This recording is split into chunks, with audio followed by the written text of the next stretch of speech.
Hey, superstars, welcome to the Get Rich Without Being a Bitch podcast. And I am your host, Vanessa for this journey. We're going to be challenging some stereotypes, shattering glass ceilings, really looking at what it takes to live richly and to design a business that's going to support the life that you really want to be living. I'm going to be sharing lots of tips, tools, and strategies along the way, and I can't wait for you to join me on this journey. Hello and welcome back, superstars, to another episode of Get Rich Without Being a Bitch. And I am particularly excited about this conversation today because I have been doing a lot of solo episodes.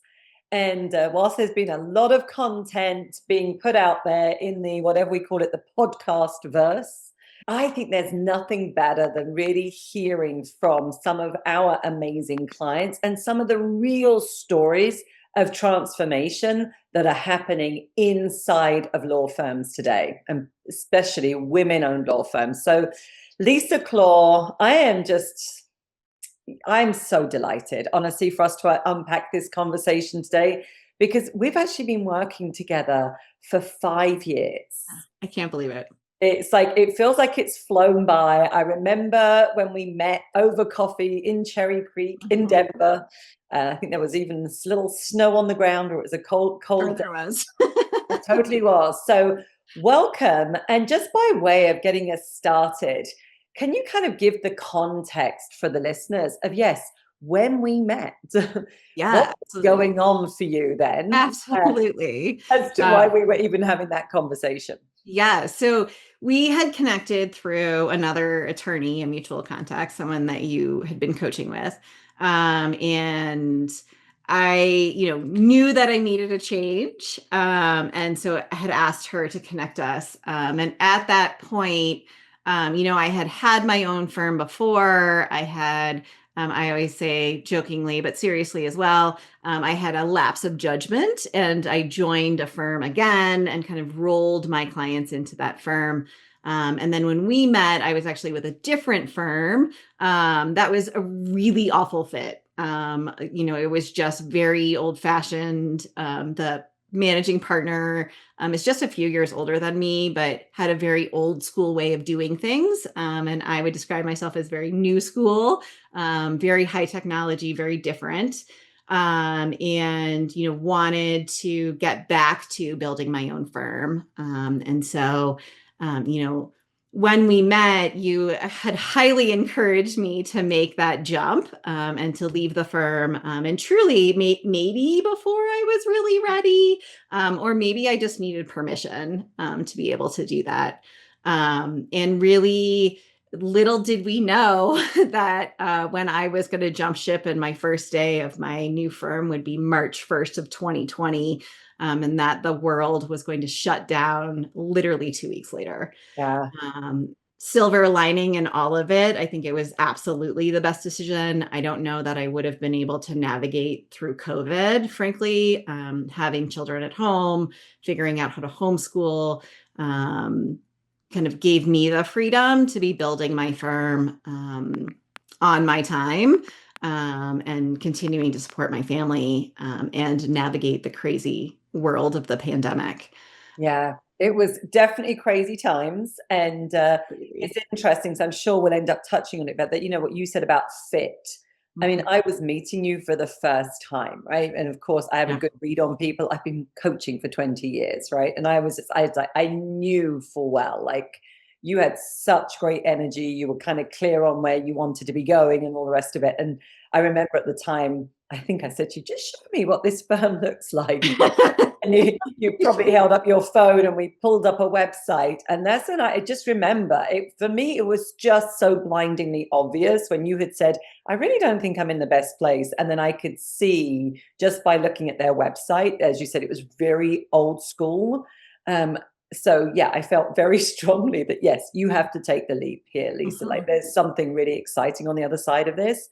Yeah. And then the COVID, and then it was shut down, and it was homeschooling, and it's the middle of winter, and you're surrounded by snow in Colorado and kids at home. And I always say it was one of those moments that even I was like, oh Lord, what is going to happen? Because none of us knew. None of us knew.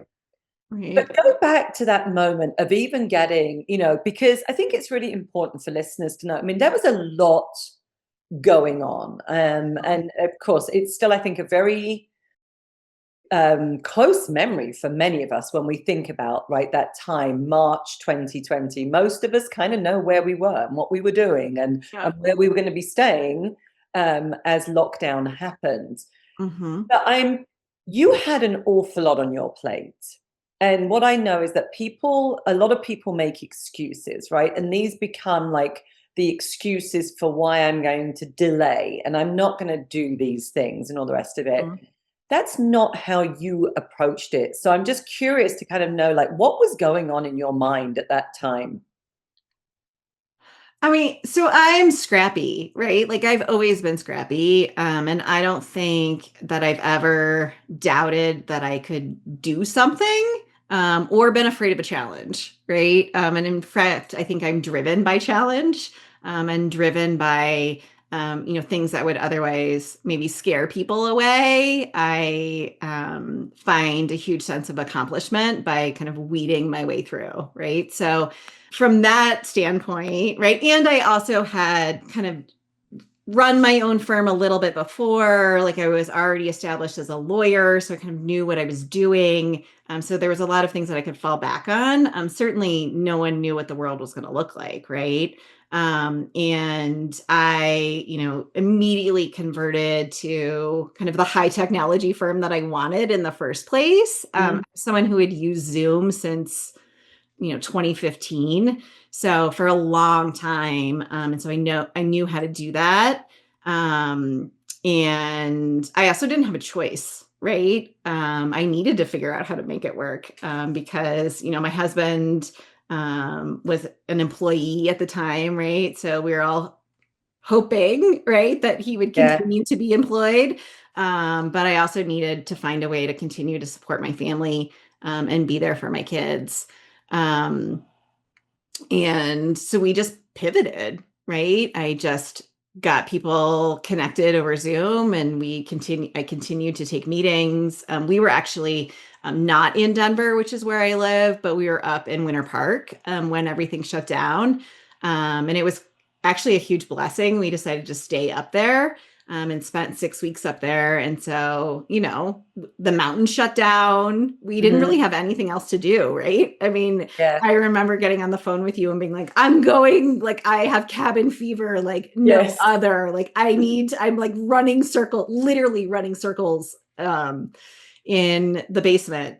Yeah. Just need to like move my body and do Oh, I remember something, you running out in the snow, like waist deep, and you were like, I don't care. right? It's a I don't workout. care. I just need to get out, right? But like I think you do what you need to do, right? Yeah. And you figure out how to make it work.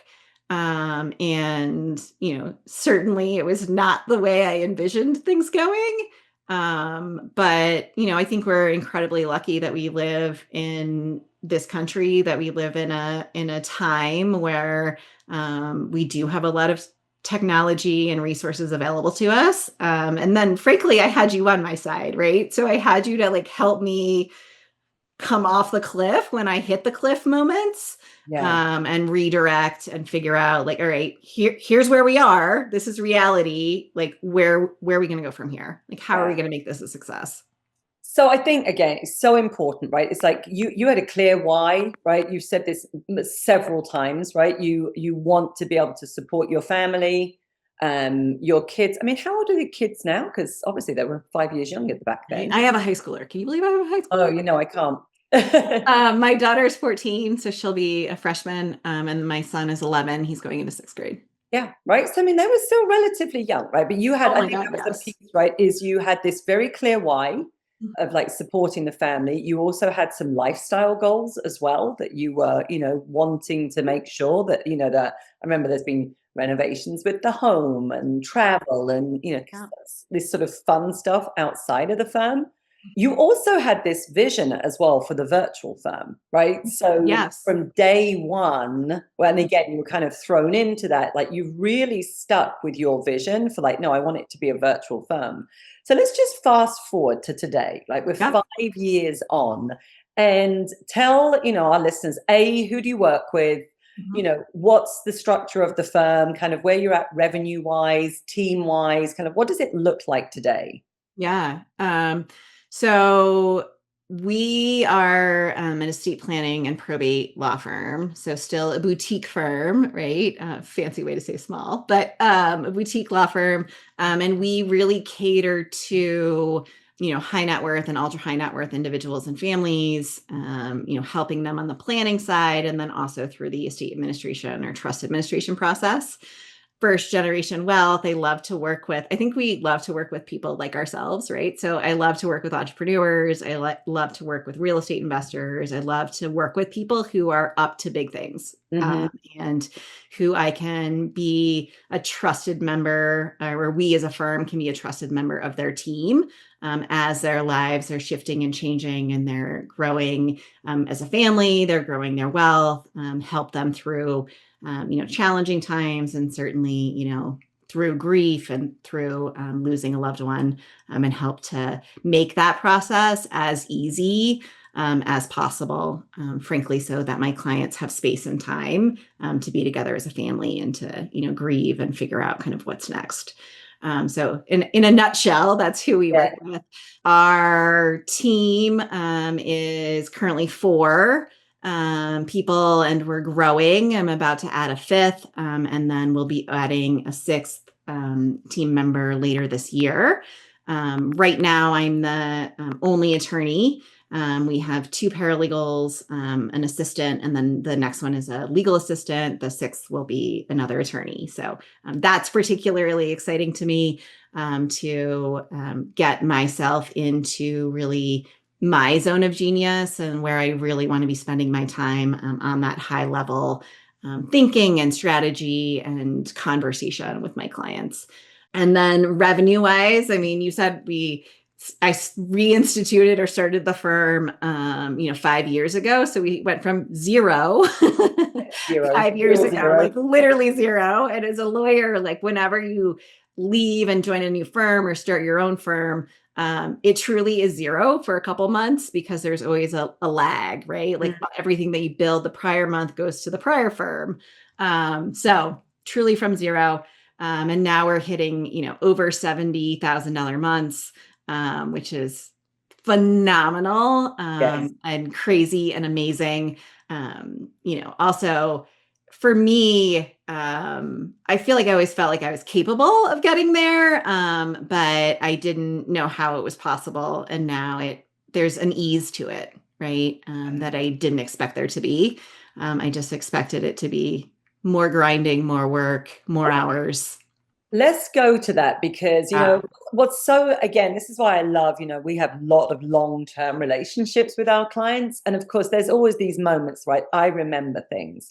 I remember when, honestly, we were setting that first 20K month goal. Yeah. And then I think it might have been the 35,000, right? And like all of these things. And then at one point I was starting to see the 50 and you're kind of like, whoa, Vanessa, you're getting crazy now, Right? And I'd love for you though to unpack, because you've said something that I think so many women find themselves in this trap, that growing is actually going to be harder, right? Yes. It just feels like it's harder. And you've said that right now you're really hitting this stride. And the reality is you are knocking on the door, frankly, of $1 million firm, right? $83,000 months. I mean, you're really not that far off. What is it that what is it from your experience now that is making this easier rather than, let's say, when you were running a $250,000 firm? Yeah. So, I mean, one thing is around defining my champagne client, right? And making sure that we're continuing to up level who we're working with. And really, the clients that we're working with now predominantly, and we still have a pretty wide range of client that we work with, but predominantly are clients that light me up. And so energetically, I'm excited, right? I'm excited to work with them. I enjoy working with them. Even, if I do have a long day, it doesn't feel like a grind, because I'm so excited about the engagement and what we're doing with the clients. And then I think too, when I was envisioning growing my firm and when we first met, like I was 100%, I will be a solopreneur for the rest of my life. Right. I remember. So Yes. when I was thinking about growing the firm and even past that 250 mark, right? When I was thinking about it, it was all falling on me. So I was, as a lawyer, we are billable people. So like everything we do, we reduce to a billable hour, right? Yes. And so I'm thinking I'm going to hit an upper limit, right? There are only 24 hours in the day. And how many of those days can I conceivably bill, right? And then how high can I truly push my rates? How high can I truly push my hourly rate, my flat rates? And for me, it just felt like I'm just going to have to work more. Yeah. Right. It's And every dollar is going to be because I worked another however many minutes, right, to earn that dollar.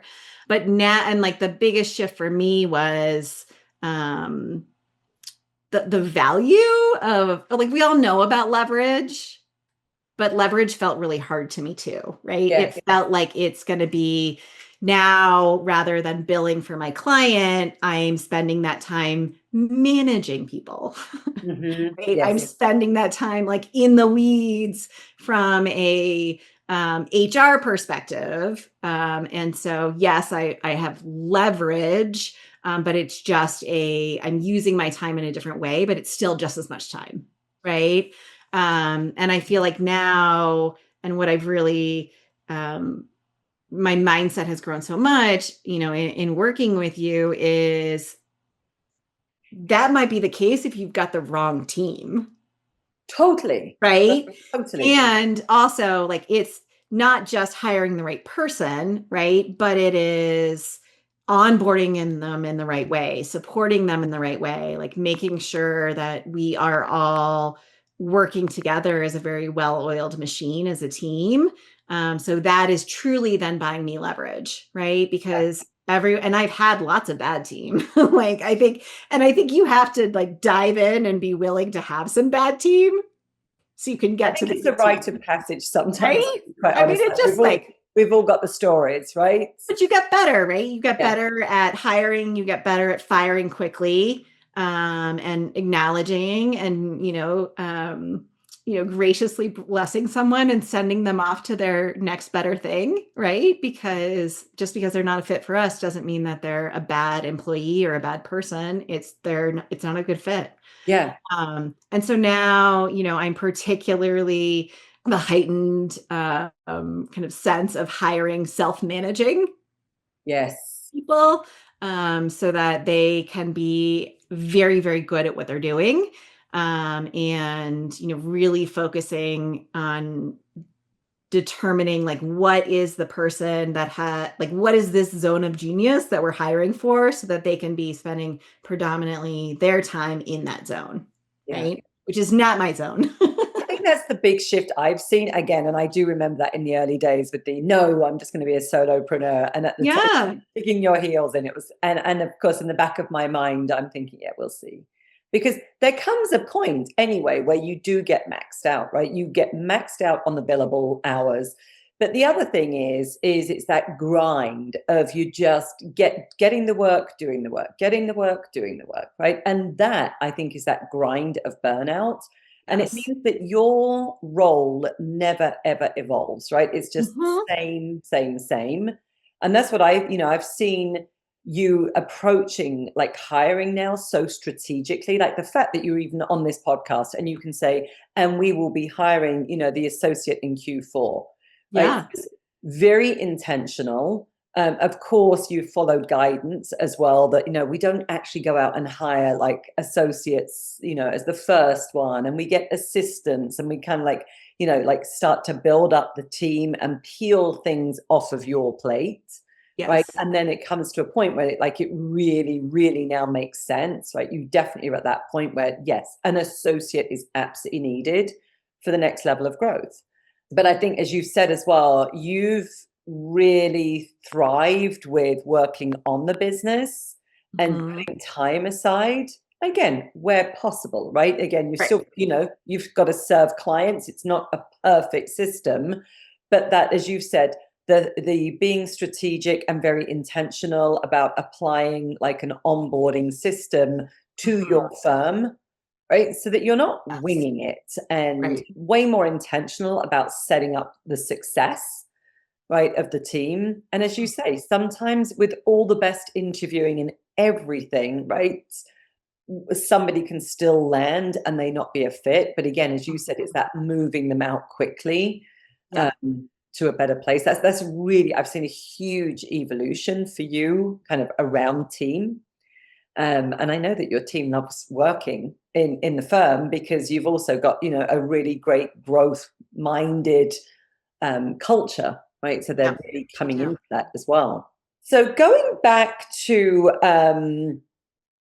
I'm curious. I think, you know, the champagne client, right? That's one of those pieces that we often say from our side. Like, it's the clients bring the money into the firm. The only way that money comes into the firm is through clients, and it's going Yeah. to be through serving those clients, right? So we have to make sure that we really love, right, the, you know, the problems that we're solving all day long. I say it's like a series of conversations, and whilst there's going to be, of course, some uniqueness and some customization, there's Mhm. a lot that is, as you said, repetitive, right? So Right. Yeah. we want to make sure that we really enjoy working with those clients. And I think one of the things, Lisa, again, because of the years that we've worked together, and you hear it from me, right? It's like, yeah, it's not, we don't land on champagne clients and then we're fixated there forevermore. You're a practitioner, right? As an attorney, that you want to be expanding your skill set, like making sure that you're more, you know, intellectually stimulated as well with the work that you're doing. Yeah. So what has been your process for just revisiting that, right? And what I call the champagne client upgrade. We can work with champagne clients today, but 2 years from now, we might want to be raising that bar again. Mhm. And I think that is all around that growth mindset piece for me, right? I've always been someone who have seen myself as a lifelong learner, right? And always looking for that challenge, looking for that, um, how can I better serve clients? Who is lighting me up, right? Where are those things that are really exciting to me? And so I think when I started, and as a lawyer too, kind of always knowing kind of who that champagne client would be, right? But I just didn't feel like I had the knowledge or expertise or experience to Mhm. be able to serve them yet, right? And so I had to do a lot of time building that knowledge and those skills. And then I revisit it, I think at least once a year and think about, kind of retrospectively, who were the clients that I really enjoyed working with. Yeah. Right? And then kind of what is next, right? Like what is next for them? What is next that I can continue to work with them? I think I'm a little bit unique, or maybe a lot bit unique, as an estate planning attorney, that I want a long-term relationship with clients. Most of us kind of have the nature of estate planning is, if you've done the planning effectively, clients don't necessarily have to come back and see you for 10, 15 years, Mm. right? Not a great business model because No. you're constantly having to fill your pipeline, right? And similarly on the estate administration side, we work with those clients for a year, maybe 2 years, maybe 3 years if it's a really particularly complex case. But then again, we're done, we bless them, we send them on their way. And so, for me, that analysis and kind of always comes back to, how can I continue to find clients that I can continue to add value to over the long term, right? And they really will see me as that trusted member of their team, of their kind of financial sphere team, so that I know what they're up to, and we can continue to work with and plan for them. And then also too, I do a ton of, as a lawyer, we're required to, but I also really enjoy it. A lot of continuing legal education. So I'm always looking for kind of what's next, right? Like what are the people who are serving those clients that I'd like to work with? What are they doing, right? What are their tricks?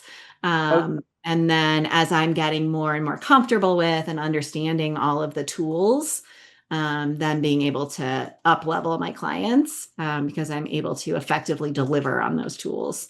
Yeah, I know.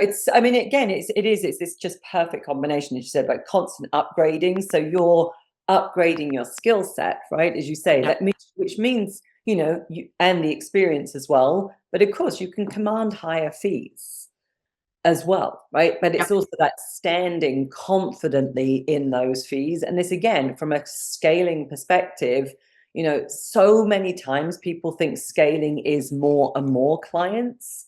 Right. Right. But again, that can, and again, sometimes, right, that's true. But I would say it's often more about more quality clients, right? It's that Mhm. upgrade to the more champagne, as we call Yep. it, because to serve a lot of clients is an awful lot of transactions, It is. right? And it can be a lot of overhead and then a lot of team. And then, like, we're not necessarily profitable. But if we Right. really keep honing in on, like, who are the best fit clients for us, and I'm going Mhm. to say now, for anybody listening in, just because Lisa's are high net worth, it doesn't mean to say that that means they're champagne for you, because we have other estate planning attorneys, right? And they are Yep. not Yep. serving your audience, nor do they want to. Yep. And they'll even sort of say, that's Lisa's thing. That's her thing. Like, she loves doing that and the complexity and everything. And their champagne clients can look very, very different. But Mhm. I think it's coming back to that perfect fit. And again, one of the other things that you've touched on there is when we really land on those clients and we're motivated, just naturally you want to develop better systems, right? Better tools, better ways. And refine marketing messages, and how do we attract more of them? Like, all of these things become a natural knock on, like, from that client, a champagne client system, which Yep. is why, I think, so solid. Not to mention that champagne clients refer other champagne clients, right? Which is, Well, and two, when you mentioned, my thing happens to be in the high net worth space, right? But I have a lot of relationships with other estate planning attorneys, right? And I Mhm. think to lay people, they think we all do the same thing. But Yes, I have spent time developing a relationship with a number of other estate planning attorneys, and I understand what their niche is and who their ideal client is, who is not mine, right? yeah, So if I get a call from that client, I happily refer them out, right? And then the attorneys that I have a relationship with refer back to me, right? So I end up having more and more of my ideal client. And then, my referral partners or my colleagues end up having more of their ideal client, right? Because they're always, there are plenty of clients for all of us. just as you said that, right, is like there are plenty. And I There are think, plenty of clients. yeah, I think, the magic in that ideal client and that champagne client in particular, is when you can confidently speak to who that is, you get more referrals yeah, of that client, right? If you say, oh, we represent everybody who needs a will, well, that's anyone who every needs, single adult who's over the age of 18, right? yeah, And that's not helpful, right? And so people they can't think of someone to send you. yeah. And the knowing who it's not, as you say, so that you can, again, there really doesn't have to be any. I know a lot of people have that competition mindset, but the Mhm. truth is, it's like when we really dial that in, it's like there's not a lot of competition. There's plenty to go around. And as you Yeah. say, even referring, business to other estate planning attorneys as well. Mhm. Money. Let's talk money Money. for a bit, because Yeah. obviously, hitting these $70,000 months and kind of starting to track that, seven-figure firm, really impressive. And I'm just so proud of you, Lisa. It's just been so wonderful. Again, to be a part of this journey. And I remember there was one of our business retreats that really felt like it was pivotal for you around money. And we were at the time really unpacking, like, that kind of unconscious relationship with money that, by the way, we all have. We all have, anybody says, I don't know, everybody has a relationship with money, but we were Yes. starting to bring it to the surface at that retreat. Yeah. Can you kind of just share, like, some of the insights that came from that around money for you? And then how did you, with those insights, like, what were some of the things that you then put in place for yourself Yeah. and firm? So I remember that retreat, particularly emotional for me. I had a very different perception of what my relationship with money was, and kind of what was appropriate, maybe.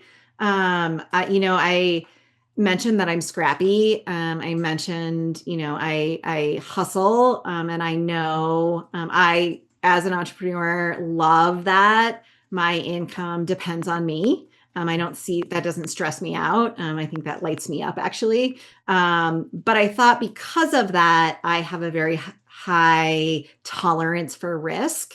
And I learned in that retreat, I don't, right? I actually need a lot more safety and security than I thought I needed. And so I think digging into my numbers, understanding, and I think, had a lot of educational, if you will, or knowledge base hangups around it. I am someone who, not just as a JD, but very well educated. I actually have an MBA as well. So I felt like I should know all the answers and I should understand my numbers. And certainly I can put together an Excel spreadsheet with the best of them. But I was hiding a lot from my numbers, right? But then realizing that I needed that safety and security allowed me to, it sounds like silly, but identify like I just need certain buckets, right, of money in certain ways, so that I feel comfortable with my numbers, so that it's not scary to look at them, so that I know that that big tax bill that's coming or that big capital investment, I have the funds for it. I can write the check and not worry about it. And, from a business perspective, I've implemented profit first accounting, which has given me incredible transparency and control of my numbers, of my cash flow, a true deeper understanding of my finances, and put me back in the driver's seat, right? I kind of felt like I was, kind of hoping and praying. And then sometimes there was kind of, more month than money. And Yes. that can feel really, really scary, right? And then I think energetically, you come to biz dev, you come to client conversations very differently. If you're truly kind of worried about closing the sale, worried about getting the referral. And so, from a business side, I implemented profit first, as I mentioned. And then from a personal side, I kind of implemented my own version of profit first as well, and found that for me, there was a lot around the energy of money and the numbers. And so I renamed all of my accounts, right? Yeah. And it sounds so silly, but I renamed them because it resonates with me. Yeah. And it feels Totally. supportive, Yeah. and doesn't feel, I didn't have like the same anger and anxiety around it. Yeah. And the thing is, it sounds simple. Honestly, it doesn't sound silly, right? I really, Okay, I fair. want to say that it sounds simple. Simple, of course, is not easy, right? You had to be brave enough to kind of like dig a little deeper there to understand a little bit more around, yeah, what was the stress around the numbers? Because often, it's not just, oh, there's not enough clients coming through the door, right? There's often these other things beneath that surface. And I think when you really claimed, no, I need like a certain amount and it organized in a certain way so that it works for me. Yeah. Like really claimed that. Like there was a massive shift. And as you say, like, why have accounts that don't mean anything? But if you start to, divvy up in a kind of like a profit first way or a profit first light way, Mhm. we can start to sort out our money differently so that we know, if travel is important, that we've got an account for travel Yep. or the fun stuff, or and again, that planning ahead for hiring an attorney, like your numbers now. So we have a lot of conversations sometimes with prospects, and it really is that hoping and praying, or it's guessing, I Yeah. need to hire an attorney and I need it now, or kind of like, how do you know? And I think that's again what the numbers can really, guide us to, like making those savvy decisions so that as you're growing, right, you're keeping more, you've got more profitability, right, to be able to invest back into the firm, have those, cushions of expenses and things, for God forbid something goes wrong. Right. Again, that gives you just a lot of peace of mind to then really focus on these other things, like, as you said, team, and we're not chasing the wrong clients because we think we need, Right. we think we need the money. What have been some, another tool that you've really found useful in terms of growing and scaling your firm? So you call it the big bold plan, right? But it's all around, I mean, truly, if you boil it down, it's around goal setting, right? And you encourage us every kind of quarter, 100 days, to be having, a goal that's numbers based, whether that be revenue driven or profit driven, but something that's numbers based, something that's team based. And then I think you say something that's systems based. Mm-hmm. My systems of late has been on the personal side, Yeah. and not so much in a system in my business. But I think, just boiling it, I think everyone has a really, or not everyone, but a lot of people have a really hard time with goal setting, right? And we all know that we should do it, but we Yeah. don't actually know how to do it. And then most of us, I think, set a goal and then we like fix it and forget it, right? And we're like, I got my goal. Like, Let it and forget it. No, it doesn't work like I've that. said it. I've told Yeah. everyone about it, so that means it will happen.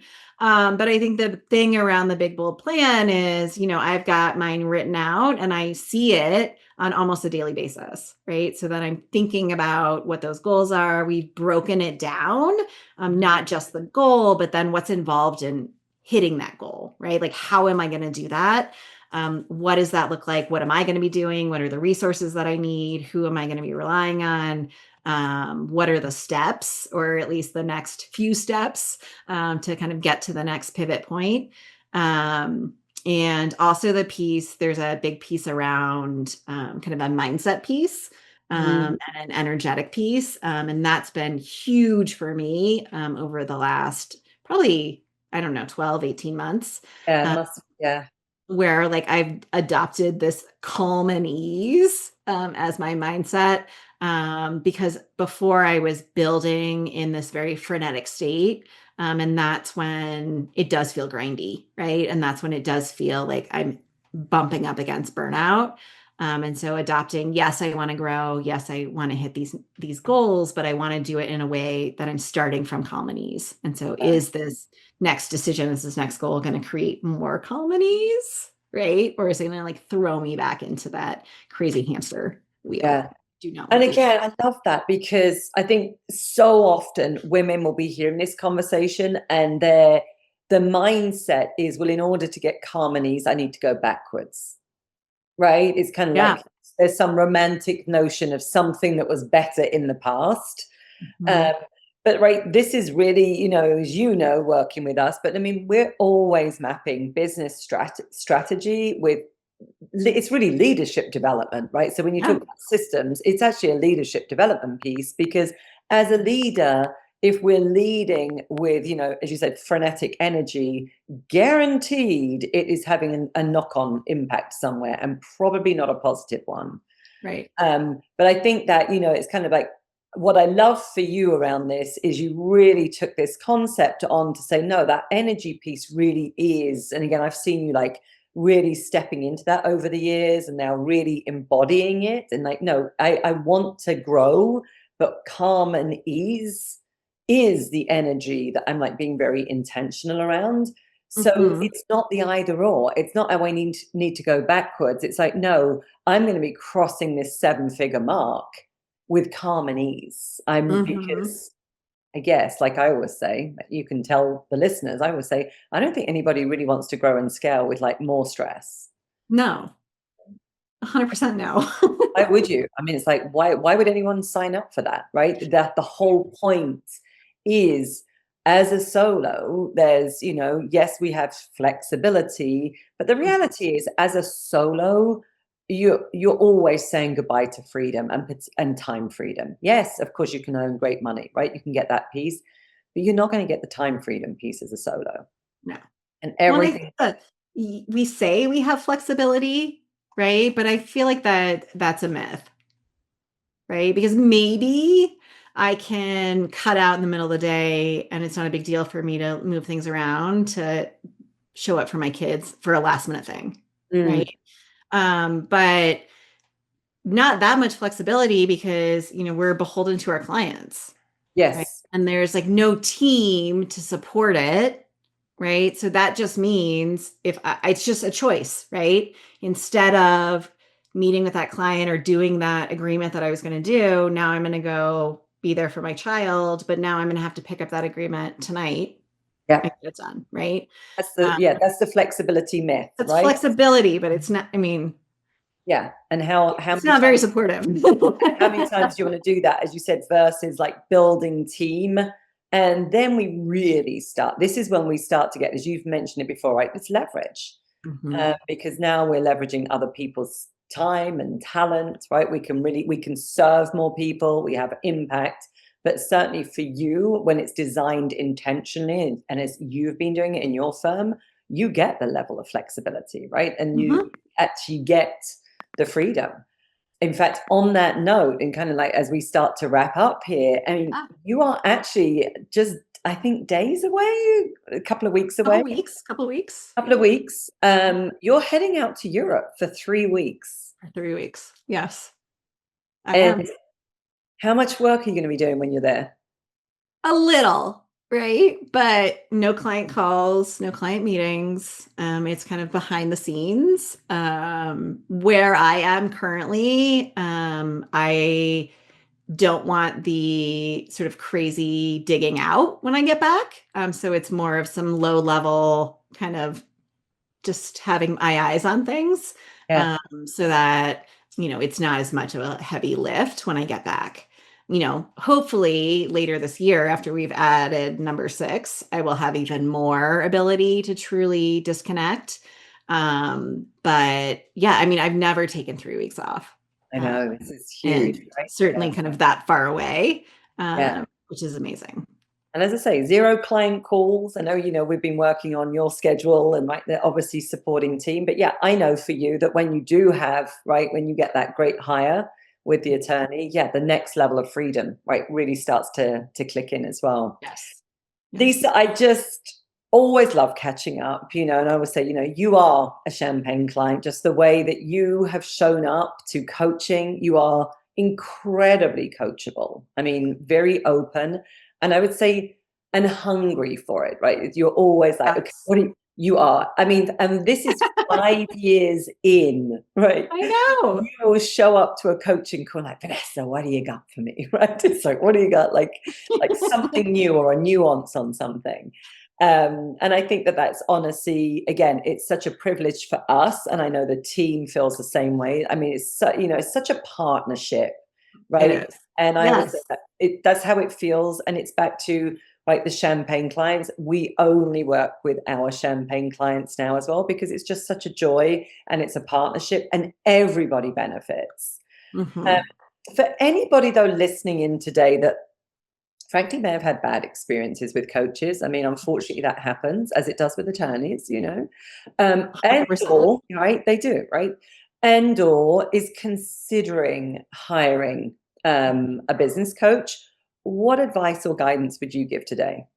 But first off, I think you need to be energetically aligned, right? And like a little bit of woo adjacent here, but I think it's really important that you're aligned with that coach, and they have practical like tools and solutions. It's not just all mindset, right? Like something that I think I worked with coaches before you, and the thing that I love about you and your team, and the thing that's kept me around, is it's a really amazing mix between helping with the mindset pieces and giving us practical, simple, but maybe not always easy tools to help us build. Right. And so I think that is essential. I also think the numbers piece is essential too. Right. And I think you are the only coach and the only team I've seen that truly do dig into numbers, and help to analyze them, help to move things forward. And it's not just a one-time thing, right? It's an ongoing, all right, here, what's the decision? you want to make, or maybe you don't know what the decision is, but like what's the outcome that you want, and then like working with you, working with your team to identify, who can help and support in that decision, and what does that look like from a mindset piece, what does that look like from a tools and systems piece, what does that look like from a financial piece, what does that look like from an HR piece, so that you really, like, I feel so incredibly supported and able to build my business way bigger than I had vision for when we met. What would you also, again, thank you, because I love hearing it. And I agree. I'm always the one that says, there's a fine line. There are too many coaches, frankly, and I call it lazy coaching, but they just attribute everything to mindset. And not everything is, right? Sometimes no, it's just like we need, tool. And I think, a good coach needs to be able to navigate always, right? Between all of that. And yes, I unfortunately am so surprised that there are so many business coaches that never look at the numbers, which is something that I am just massively shocked about. Yes. Very happy to take a credit card, and typically we're, a big credit card sum, and then not looking at the numbers. It's like, now we're really flying this thing blind. What would you, just in closing, because I think another, I believe, and as I say, we get this feedback from our clients, so is also the power of the community. 100%. Other women, how, what's been your experience with that, and kind of how has that also been like a supportive part in your growth? Yeah. So I feel like your community is continually up leveling as well. And so many incredible entrepreneurs. And I get so much from the other participants, right? From the cohorts and from, their experiences and what they're working through. I frankly love that you have started to specialize in women-owned law firms. Because it is truly a void in the marketplace, where we really need support. And there is a nuance to law that is just different than other businesses. And so I love that you're cultivating this community of other women-owned law firms, where we all understand that nuance. And you're taking, the practical tools, and the mindset piece in the systems, and really applying it in the legal space, and frankly, in a different way than we've been taught, right? That's one of the big things, and I think why I struggled so much working for other law firms, is I just wanted to do it a different way. Yes. And so I feel so supported and celebrated by you and by the community. And there are other business owners, other women lawyers who want to build their firms in the same way that I do. And so that's incredible to have that support. And I bounce ideas off of them all the time, where we kind of, powwow together. Yeah. Separate. And I mean, I know some of you even refer, again, it's back to referring. Yeah, we refer clients back and Exactly. forth. So I think that's one thing too, as an entrepreneur, you feel alone. Yeah. Right. Again, I hear that a lot. I certainly, have experienced that as well. And again, in full transparency, I think I possibly even said it on one of the podcast episodes, as we were doing a series around law firms. I took too long to commit to this niche. And I say that in full transparency. It was like knocking on the door, and I'm always the one that says, Lisa, right? The universe is like, you can start to heed the call, or otherwise it's going to get louder and louder and louder. And we sat down and we analyzed just to who were, the best fit clients, those champagne clients, and went through all of that. And it's like, okay, this is absolutely loud and clear, Vanessa. And yes, I'm delighted that I finally got out of my own way.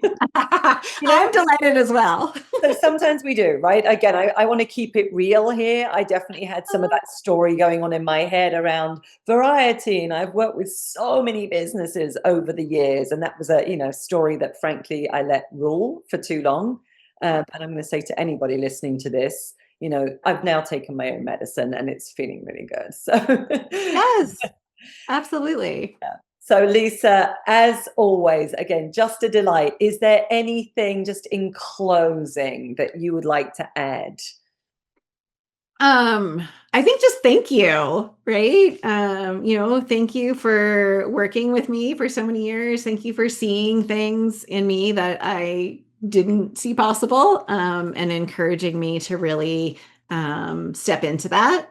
And I'm just, I'm so excited for kind of what I've built and what you've helped me to build and kind of what the future looks like.